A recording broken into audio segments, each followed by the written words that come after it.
사랑하는 새벽나라 친구들 반갑습니다. 여러분과 금요일 말씀을 나눌 김승겸 목사입니다. 오늘도 말씀으로 하나님과 함께하는 하루가 되길 바랍니다. 사람마다 화를 내는 포인트들이 있곤 하는데요. 여러분은 어떤 때에 화를 내곤 하시나요? 저는 주로 제가 피곤할 때나 누군가가 먹을 것으로 장난칠 때 저도 모르게 화를 내거나 짜증을 내게 되더라고요. 그런데 그렇게 순간적으로 화를 내고 나서 시간이 지나고 나면 거의 100% 후회를 하게 됩니다. 내가 그때 왜 그랬지? 지나고 나면 별거 아닌데? 하면서요.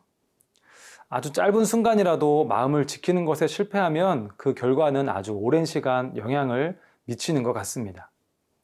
오늘 말씀에서도 마음을 잘 지키는 것이 얼마나 중요한지가 나오게 되는데요. 오늘 말씀의 제목은 분노에도 방법이입니다. 오늘의 말씀은 잠언 14장 17절에서 35절입니다.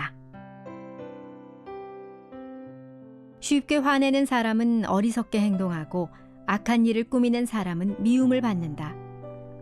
우둔한 사람은 어리석음을 유산으로 받으나 현명한 사람은 지식의 면류관을 쓴다. 악한 사람은 선한 사람 앞에서 엎드리고 불의한 사람은 의인의 문 앞에 엎드려 절한다. 가난한 사람은 이웃들에게도 따돌림을 당하지만 부자는 친구가 많다. 이웃을 멸시하는 사람은 죄 짓는 자요, 가난한 사람에게 친절을 베푸는 사람은 복이 있다. 악을 꾀하는 사람은 잘못된 길을 가지만 선을 계획하는 사람은 자비와 진리를 얻는다. 열심히 일하면 유익이 있지만 말만 하면 가난해질 뿐이다. 지혜로운 사람의 재물은 그에게 면류관이 되지만 어리석은 사람의 어리석음은 어리석음만 낳는다. 진실한 증인은 영혼을 구해내지만 거짓 증인은 거짓말만 늘어놓는다. 여호와를 경외하는 사람에게는 강한 믿음이 생기고 그의 자녀들에게는 피난처가 있다. 여호와를 경외하는 것은 생명의 샘으로 사람을 죽음의 덫에서 건져낸다. 인구가 많은 것은 왕에게 영광이 되지만 백성들이 없는 것은 통치자의 멸망이다. 조급하게 화를 내지 않는 사람은 큰 명철이 있지만 성질이 급한 사람은 어리석음을 드러낸다. 평온한 마음은 육체의 생명이 되지만 질투심은 뼈를 썩게 한다. 가난한 사람을 억압하는 사람은 그를 지으신 분을 비난하는 자요, 궁핍한 사람에게 친절을 베푸는 사람은 하나님을 높여드리는 자이다. 악인은 자기 악함 때문에 쓰러지지만 의인은 죽음이 닥쳐도 소망이 있다. 지혜는 통찰력 있는 사람의 마음에 머물지만 어리석은 사람들의 마음 안에 있는 것은 다 드러나게 된다. 정의는 나라를 높이지만 죄는 민족을 욕되게 한다. 지혜로운 신하는 왕의 총애를 얻지만 수치를 일으키는 신하에게는 진노가 내린다. 잠언의 저자는 오늘도 독자들을 생명으로 인도하기 위한 귀한 조언들을 하고 있습니다. 특히 우리가 다스려야 할 것들에 대한 말씀이 나오는데요. 17절과 29절의 말씀을 함께 읽어보겠습니다. 쉽게 화내는 사람은 어리석게 행동하고 악한 일을 꾸미는 사람은 미움을 받는다. 조급하게 화를 내지 않는 사람은 큰 명철이 있지만 성질이 급한 사람은 어리석음을 드러낸다. 17절과 29절은 공통적으로 화를 내는 사람들에 대해서 말하고 있습니다. 쉽게 조급하게 화를 내는 사람, 성질이 급한 사람은 어리석은 사람이고 명철이 없는 사람이라고 말하죠. 화를 내는 것 자체보다도 쉽게 조급하게 화를 내는 것에 대해서 이야기하고 있음을 볼 수 있습니다. 누구나 화가 나는 순간이 있습니다. 하지만 순간적으로 감정이나 본능이 올라올 때에 그것을 곧바로 드러내는 것이 아니라 분별력을 가지고 자신을 돌아보아야 함을 강조하는 거죠. 순간적으로 올라오는 화를 잘 다스리지 못하면 그 화가 우리 자신을 삼키게 되고 자신도 모르게 실수나 악한 행동을 하게 되기 때문입니다. 그리고 그런 일들은 돌이킬 수 없는 일들이 되죠.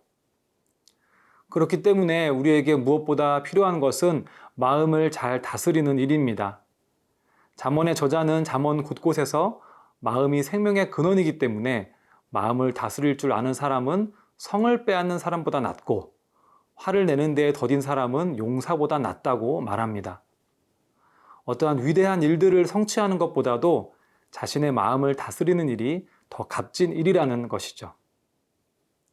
우리의 마음에서는 시시각각 여러 가지 생각들과 감정들, 그리고 가치관과 영적인 전쟁이 벌어지기 때문에 늘 깨어서 우리의 마음을 돌아보고 하나님께 의지해야 합니다. 마음을 만드신 분이 하나님이시기 때문에 우리 마음의 주인이 되셔서 가장 잘 다스려 주실 수 있는 분도 하나님이시라는 것을 기억해야 합니다. 사랑하는 새벽나라 친구들, 오늘 하루를 살아갈 때에 여러분의 마음을 잘 지켜보시길 바랍니다. 때로는 화가 치밀어 오르고 부정적이거나 우울한 생각이 떠오를 때도 있을 것입니다. 마음이 그저 마음대로 흘러가도록 놔두지 마시고 말씀과 기도로 여러분의 마음을 다스려 보세요. 그렇게 되면 예수님의 평강이 여러분의 마음과 삶을 주장하게 될 것입니다.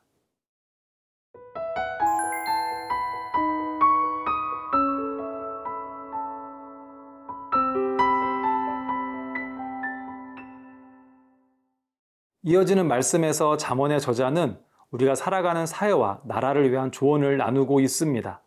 31절, 34절, 35절의 말씀을 함께 읽어보겠습니다. 가난한 사람을 억압하는 사람은 그를 지으신 분을 비난하는 자요. 궁핍한 사람에게 친절을 베푸는 사람은 하나님을 높여드리는 자이다.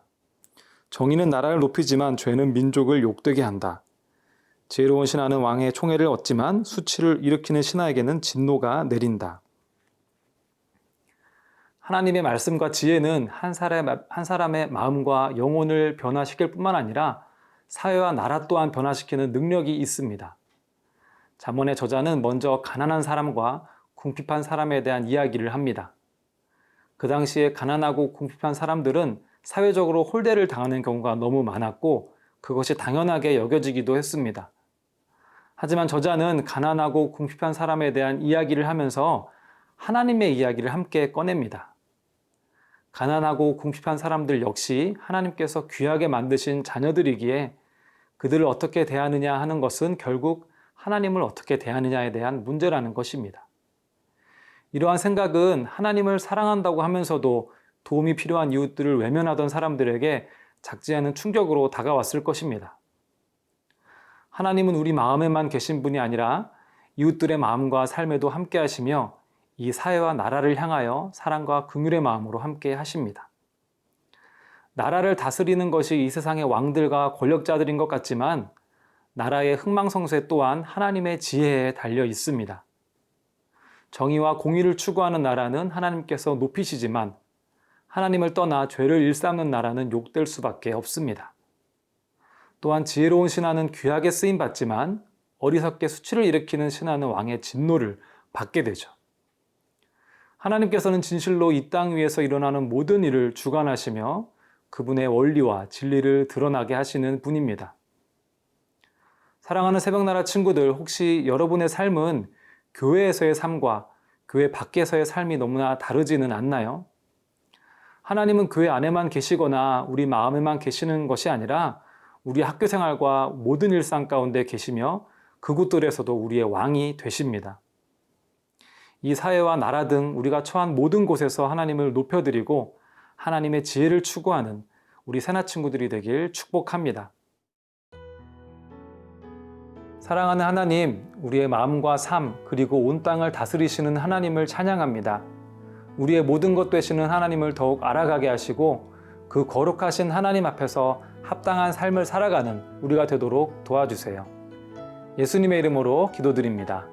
아멘.